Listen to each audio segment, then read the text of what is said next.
Okay. Oh. Elvis hatte Swagger. Ja, oh ja. Viel Swagger, nicht?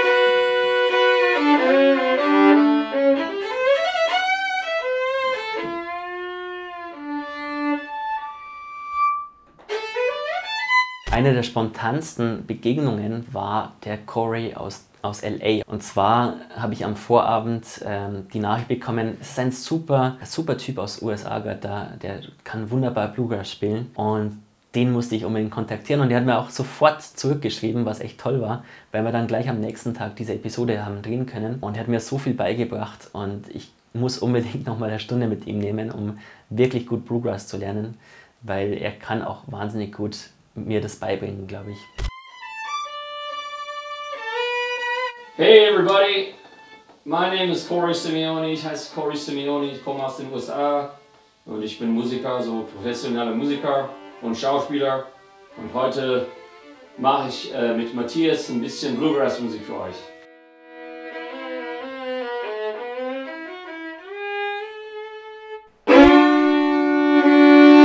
Woher kommst du eigentlich und wie kommt es, dass du so gut Deutsch kannst?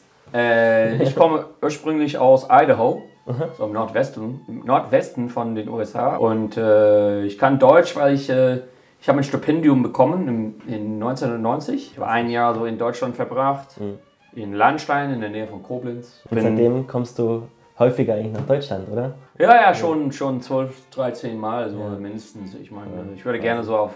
Also der Plan ist auf Tournee, also hoffentlich in Deutschland, Holland, Frankreich teilweise, hoffentlich eine Agentur zu bekommen, das wäre schön. Aber mal gucken, aber super. So ja, ich bin ja mal so mit Vergnügen hier in Deutschland und auf Tournee zu sein. Das hilft auch, ich habe auch viele Freunde aus Deutschland, weil ja, sie fragen mich immer so, warum kannst du Deutsch? Sie gucken mich an, so... Irgendwas klappt nicht, du siehst aus wie ein Italiener, aber du kannst Deutsch, was soll das sein? Ja, so ich werde so schnelle Freunde mit Deutsch. Und hast du den Eindruck, es gibt in Deutschland, aber auch in der Schweiz, Österreich, gibt es eine große Community von Bluegrass-Musik? Ja, scheint so. Schon, oder? Also ziemlich viele. Ich habe auch den Eindruck, dass das eine sehr populäre Art der Volksmusik ist. Und ich frage mich, ich frage mich, warum eigentlich?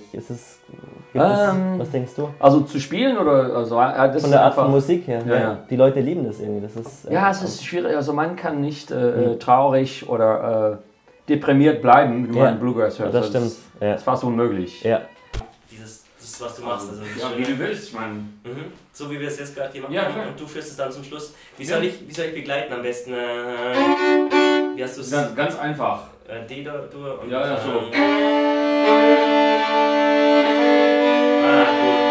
Und so. Aber man hört das nicht so. Klar. Bei uns ist das so wichtig, wie man so alles so schief spielt irgendwie. Also, kennst du das Wort Swagger auf Englisch? Swagger. Also man spielt so mit dem... Bisschen dirty. Im Hauptteil, genau. Okay. So. Elvis hatte Swagger. Ja, oh ja. Viel Swagger, nicht? Ja, das stimmt. Also das heißt so, man sollte so, wie sagen wir, bestimmt oder in Stimmung spielen. Ja. Auf jeden Fall. Ja. Aber man in sein, um auf dieses in der muss man so ist falsch.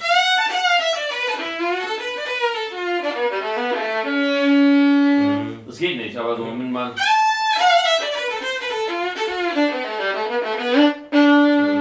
Das ist besser. Als Geiger finde ich, dass Bluegrass die schönste amerikanische Volksmusikform ist. Obwohl die Klassik auch. Die ganzen Lieder heißen Gavotte, Tarantelle, das war Tanzmusik. Stimmt eigentlich. Auch damals. Ja, absolut. Es ist nur so modern, dass man in irgendeiner Halle sitzt, ohne sich zu bewegen und also einfach ganz respektvoll. Ein natürliches Bedürfnis von Menschen, dass man sich eigentlich zur Musik bewegt und einfach nur seriös da sitzen und nichts machen ist. Ja, genau. Da fehlt was. Das ist ein moderner Begriff, würde ich sagen. Eigentlich schon, ja, voll. Schon vor 1000 Jahren sollte man tanzen. Ja. Und wie bist du eigentlich zur Bluegrass-Musik gekommen? Ich habe auch als Kind Klassik gemacht, so bis 20, glaube ich, war ich. Ja, so ungefähr. Und ich hatte so Mononukleose, also ich an Mononukleose, pfeiferisches Drüsenfieber gelitten. Ja. Also das ist eine Krankheit und das hat mein ganzes Leben verändert. Inwiefern? Also ich wollte so Sprachen studieren auf der Uni und dann danach, nein, gar nichts. Ich wollte nur Musik machen, vielleicht also Profi werden. Ja. Und also habe ich mit Blues angefangen. Also ich habe auch mit Gitarre angefangen, so mit Blues als Musik und dann von Blues ging das so einfacher so auf Bluegrass und andere Sachen. Ich spiele auch Slide-Gitarre, weißt du, so wie Dobro auf dem Schoss. Ja, ja. Und das macht Ich habe ein Video gesehen, ich habe das gesehen, also man dreht die Gitarre um und slidet quasi dann. Genau. Richtig cool.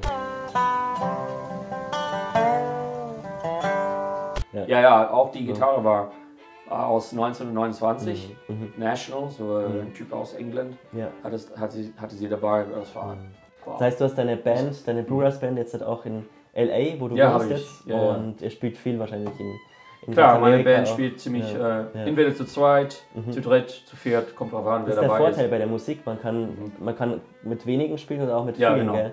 Und was sind die typischen Instrumente? So für normalerweise Gitarre, Mandoline und Geige, auf jeden Fall. Dobro auch. Manchmal sieht man so Banjo. Ist das, mein Kumpel Jesse, der ist mit mir nach Deutschland gekommen. Der spielt meistens Banjo, obwohl er spielt auch unheimlich gut Bass. Ja. Was noch? Mandoline, Gitarre, Klavier. Ich habe letztens auch eine Banjolele gesehen. Das ist ein bisschen einfacher, glaube ich, zu spielen wie die normale Banjo. Oder, aber man kann normalerweise nicht so viel machen. Also die 4 Seiten, wie das gestimmt ist, das ist auch ein bisschen komisch.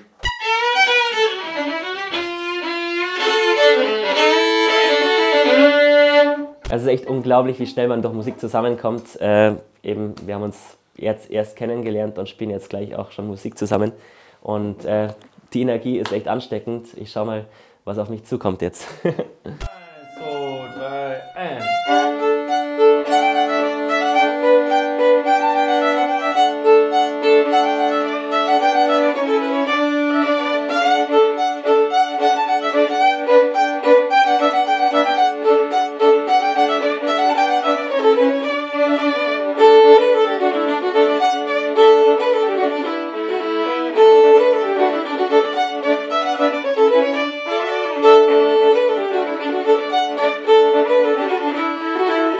Bei dem Programm, was du spielst, änderst du immer wieder was oder improvisierst du? Ja, klar. Wie ist die Ja, Musik auf jeden eigentlich? Also man kann schon einfach, wenn man die Musik gut kennt, einfach jedes Mal ein bisschen anders spielen, oder? Ja. Auch, denke ich. Ja. Und wir spielen nicht nur Bluegrass. Ja. Also ich komponiere auch meine eigenen Songs und ich spiele auch gerne so. Meine Lieblingskomponisten sind Beethoven, Jimi Hendrix und Frauen aus den 90er Jahren, so wie Fiona Apple oder Lauryn Hill. Cool.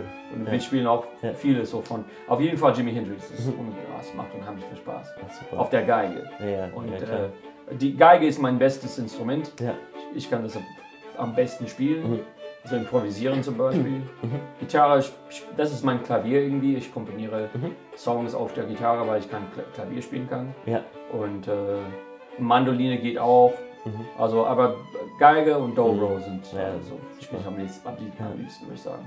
Und hast du den Eindruck, dass viele junge Leute auch in eure Konzerte gehen? Oder wie ist das von der Generation her? Ja. Ist es schwierig, dass das... Bei den Festen, so Festivals, sind die meisten so ziemlich alt. Das liegt halt an, die sind auch so ein bisschen nicht so offen. So, sie wollen so klassische Bluegrass hören. So. Etwas Neues oder Modernes, das finden sie nicht so gut. Aber das Moderne und das Neue ist wahrscheinlich wichtig, um junges Publikum auch zu gewinnen, oder? Ja, das ist schwierig. Wie wir vorher schon gesagt haben, eben, das ist wichtig, dass Musik sich auch verändert und entwickelt. Ja, klar. Und dass es nicht einseitig bleibt oder dass das stehen bleibt. Ja, genau. Ja. Und mal gucken, wie das geht. Ich meine, es gibt so eine Wende.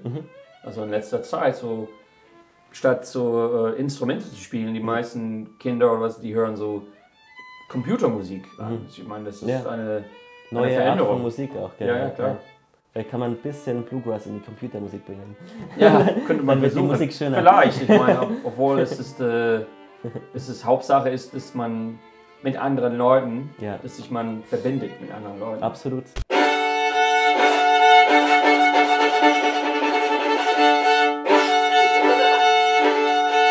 Das ist eins der virtuosesten Stücke im Bluegrass und es heißt Ja, stimmt. Orange Blossom. Und Special. ich habe jetzt einen Spezialisten dafür. Ja, genau. Orange Blossom Special. Am Anfang spielt man nur so beim E. Was spielt die Begleitung? So ein bisschen. Also die Schlagzeuge sind Ja. dabei. Trainbeat, ne? Trainbeat, ja. Wie Johnny Cash zum Beispiel. Oh ja. Oder Oder es fängt so an. Waschbrett oder. Genau, Ja, könnte sein. Bass auf jeden Fall, Mhm. Gitarre. Aber sie bleiben beim E. Ja. So. Wie man. Die ganze Zeit. Und dann die Geige spielt.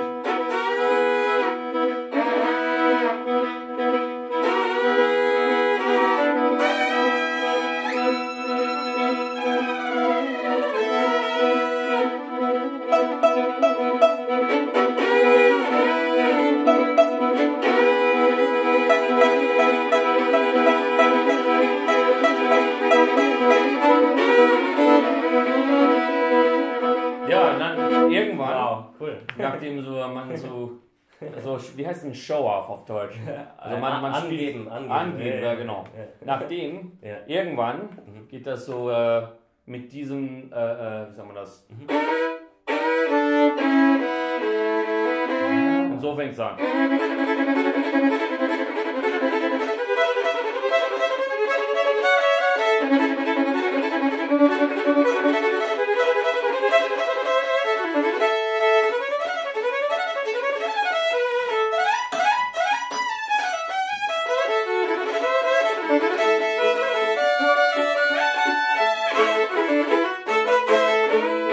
Beim Spielen hat man wirklich gemerkt, dass Corey wirklich Musik lebt. Er ist wirklich mit Seele und Herz dabei bei allem, was er spielt. Und das hat mich so motiviert auch. Wenn ihr Wünsche habt, schreibt es gerne in die Kommentare. Ihr findet Corey auch auf YouTube, Link dazu in der Beschreibung.